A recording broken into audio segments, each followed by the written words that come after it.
Oh, hello there. Yes, well, should be a bit cooler today. That might be quite nice. Yes, although the rain might dampen me on the way out, I imagine. Anyway, today I just wanted to, well, sort of carry on basically slaying off various of Britain's commentariats. It's not exactly a particularly crowded field, actually. If you want somebody good to follow on Substack, please do follow Mick Wright. Link down below. His stuff is always well worth reading, and he is particularly scathing about people that pontificate in the Daily Telegraph and the Times and the Spectator. I tend to concentrate on GB News and Talk TV, the lower end of the spectrum, because well, I'm probably just a lower end human being, aren't I? But they're all of a particular ilk, and they all follow exactly from the same viewpoint of society. Collectively, they are exactly the same as the Republicans in the States and their spokespeople like Ben Shapiro and Tucker Carlson. You can rope in Elon Musk here, and all of them collectively, your Julia Hartley Brewers all the way through to your non-Julia Hartley Brewers, follow exactly the same new right line. And it's something that they picked up in the 90s, and because it worked then, they're not going to write anything different now. Okay? These people will print or will write anything for print with no real basic new information coming. So the piece I'm going to show you today basically could have been written at any stage in the last 40 years with minor changes. Okay? It's just downright lazy and inaccurate at best. So let's start on. It's Cheryl Jacobs. Britain is being pushed to the brink by official neglect of the white underclass. Yes, you see, because we have to worry about white people at various times. It's a bit like worrying about homeless veterans. Remember that always comes up? When's it come up? Well, when we're talking about the foreign aid budget. Because oddly, everybody who was a veteran who's homeless would be housed if we didn't have a foreign aid budget. No, that's definitely true. If you believe that, that's up to you. But anyway, moving on. The idea that the riots were caused by the working class anger at immigration is insulting and inaccurate. Okay, good. Well, you think to yourself, okay, good. We're going to have somebody that's going to come out of that basic, multiculturalism failed and it's no wonder why people throw rocks narrative. Well, unfortunately not. Anyway, she starts off by basically talking about when she was growing up, and there were the respectable working class and the non-respectable working class. That's been the case ever since there has been a working class, way back probably in about the 14th century. Okay, I'll point Cheryl to such things as the poor laws and all of the arguments about what we should pay for. Or maybe just read Dickens and think to yourself that maybe the prisons aren't full, as indeed the workhouses. Just pointing her there. It's not anything new. And she then goes on to basically inevitably slag off Tony Blair, because we have to slag off Tony Blair. It's de rigueur. Everything is Tony Blair's fault. It's year zero in British politics, okay? Everything is his fault. We can ignore the government before Tony Blair, of course, because magically they didn't do anything whatsoever. So anyway, moving on to her actual piece.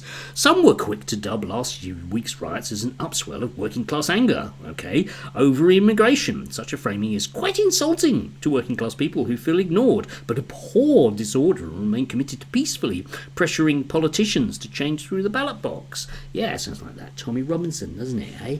Yeah, he's all for peaceful protests. Really is, even against rapists that are coming for your children.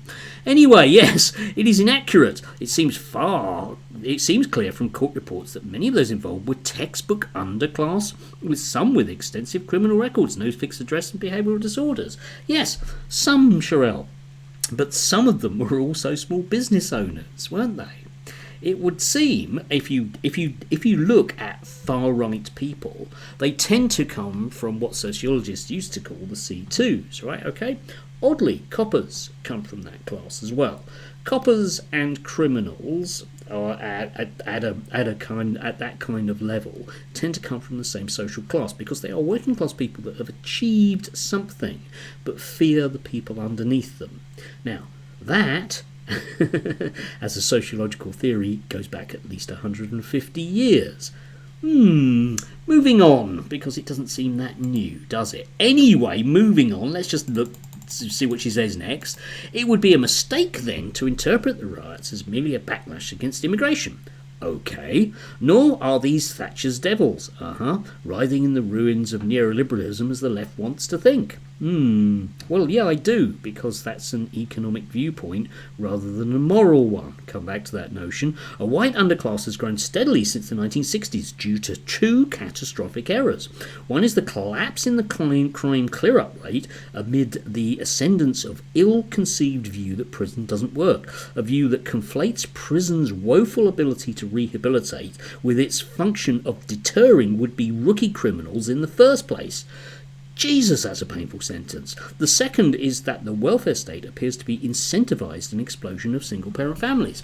And here you may notice that we are way back in that brilliant new idea that was expounded during the 1980s and under Thatcher. Do you remember the demonisation of, yes, single-parent families? And the government cracked down a great deal then on single-parent families and has been doing so ever since. So I'm not quite sure where the incentivised explosion of single-parent families has come from. There is no incentive for it. It is a societal force, because if you allow, as in the 60s and 70s, people easier access to divorce, they will use it, because there's no reason why women, in particular, should put up with abusive people.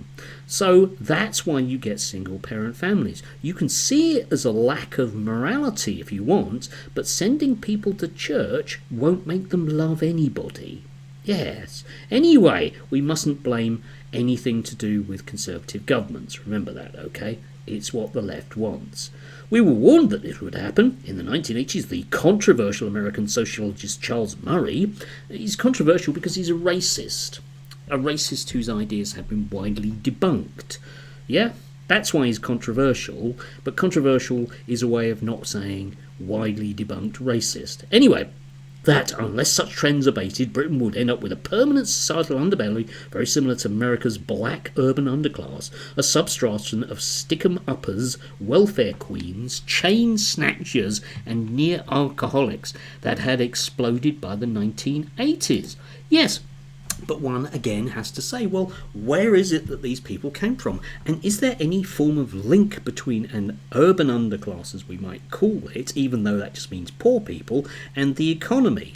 And I, as a nefarious left person, do happen to think that there is a distinct link between poverty and the economy.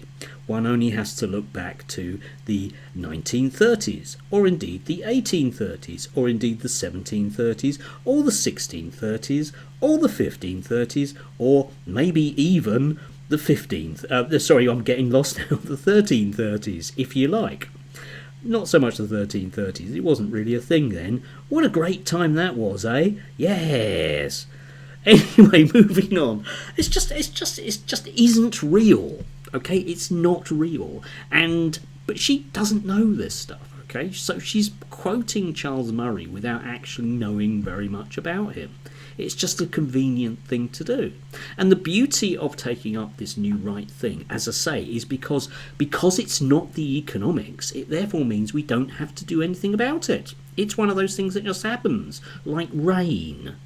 Catastrophically, the prophecies appear to have come true. A preoccupation with deprivation and criminality amongst ethnic minority groups has distracted from the bedding in and possible expansion of the white underclass. Oh, I'm glad it's now a possible expansion. Worklessness among young young men has risen as it plummeted among other groups. And at this point, she is exactly wrong.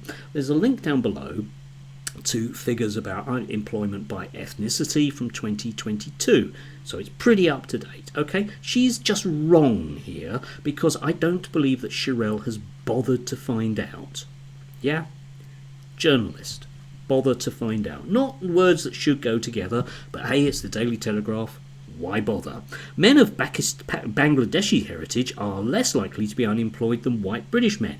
Again, point you to the figures below. Black African women are less likely to be unemployed than white British women. There is a reason for that, and if you think about it in terms of particularly black African women in this country, they're far more likely to come here to be things like nurses. So it's not that surprising. Again, if you look at the information and make reasonable assumptions about it, you will come up with the right answer. In the north, those convicted of drug dealing are often white. Yes, in the south, those convicted of drug dealing are often white. One of the patterns in terms of looking at ethnicity, though, from where people come from, is that when we lump people in together, we don't tend to do it by social class. So if you look at white working class drug offences, they are the majority. Why? Because they're the majority of people that are going to end up in the criminal justice system. But, of course, for Shirelle, that doesn't quite fit with her moral notion of the world, and therefore she can't really be bothered to think about that. Nobody has a clue how to put the genie back in the bottle. Yes, lots of left-wing commentators do, but again, because Shirelle doesn't actually read anything or hear any of this stuff, she can just spout this. It may not be a simple case of reversing cataclysmic liberal policies. Tony Blair again. The underclass is held back not simply by its deprivation or welfarism, but by its own despairing belligerence, what is known as the culture of poverty by academics. Yes, there is a culture of poverty if you believe, once again, Charles Murray and Ben Shapiro and Tucker Carlson and Elon Musk and all of those people on GB News. There is no evidence for that whatsoever. Okay, all of the studies of those people who, from about 2000s, that have been done, okay, about cycles of dependency, show that those people that we might regard as part of the urban underclass actually want to live decent lives. They want their children to succeed. There isn't a culture of poverty. But Shirelle can't be bothered to find anything out about that. Link down below, as ever. Given that many parents reject menial work, slashing benefits may just push more children into care and yield an even higher crime rate. Yes indeed, but there isn't realistically a care system, and the current one we have is privatised, and children suffer in it because it's largely privatised. Indeed. We can build more prisons, but there is growing evidence of the link between poverty and being brought up in environments where you do not develop proper executive function. And here we go into our moral argument, okay?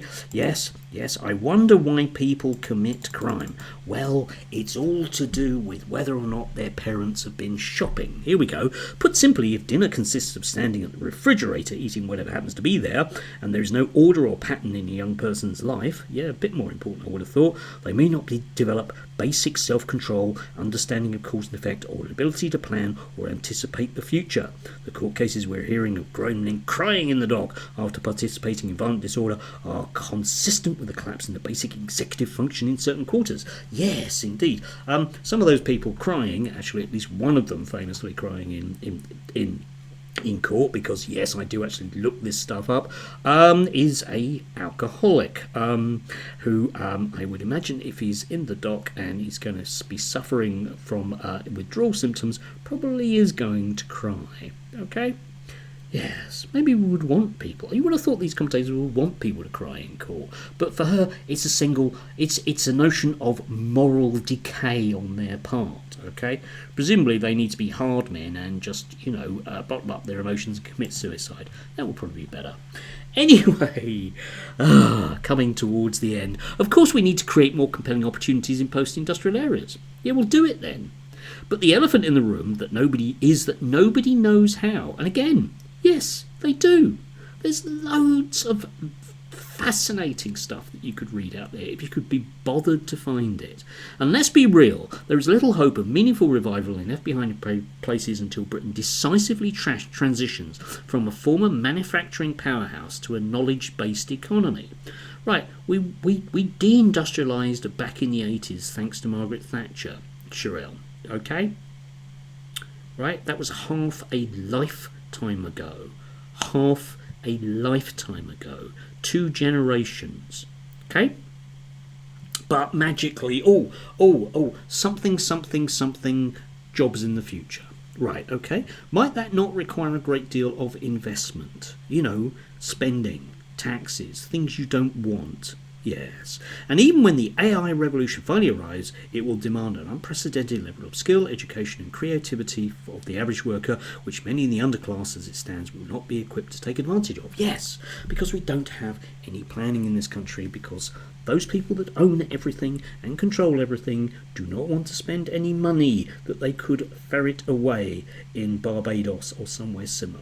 So we don't get any of that. The idea that nothing can be done means that the people that pay your wages don't want it to happen, and they don't care who is the human casualties in the process, because they have Sherelle to suggest that it's a moral failing that people are poor, which, I'm sorry, but I just have been hearing this all my life and I hate it.